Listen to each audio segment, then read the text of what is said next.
सम्यक अध्यास आदि के कारण विक्षेप होने पर ही समाधि का व्यवहार होता है। ऐसे नियम को देखकर समाधि रहित मैं स्थित हूँ। अष्टावक्र गीता 12वां प्रकरण सूत्र 3।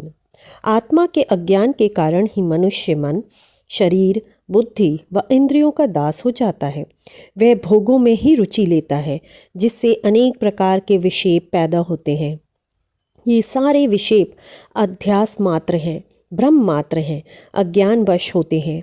ये अंधकारवत हैं। आत्मज्ञान के प्रकाश में ही सत्य और मिथ्या, तथ्य एवं भ्रांति, विवेक और मूढ़ता का पता चलता है। इस अज्ञान को दूर करने एवं आत्मज्ञान प्राप्ति के लिए लोग समाधि का व्यवहार करते हैं। आत्मा का ज्ञान समाधि अवस्था में ही होता है, किंतु जनक आत्मज्ञान को उपलब्ध हो गए, इसलिए वे इन सब को साक्षी भाव से देख रहे हैं। वे अब समाधि रहित होकर आत्मा में ही स्थित हो गए हैं। अब उन्हें समाधि की भी आवश्यकता नहीं है। साध्य प्राप्त होने पर साधन अपने आप छूट जाते हैं। इसलिए वे कहते हैं कि अज्ञान के कारण ही विक्षेप होते हैं, जिससे समाधि का व्यवहार किया जाता है।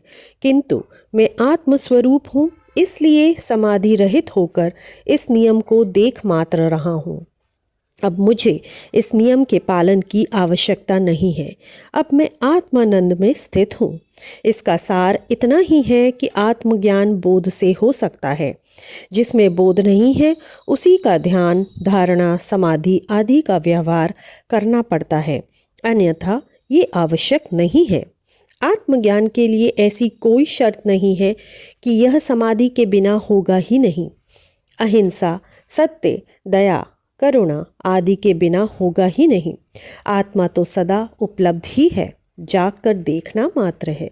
दृष्टि पर्याप्त है, क्रिया आवश्यक नहीं है, इसे समझना होगा। इति श्री सूत्र 3। कल फिर मिलते हैं एक नए सूत्र के साथ। तब तक के लिए राम राम।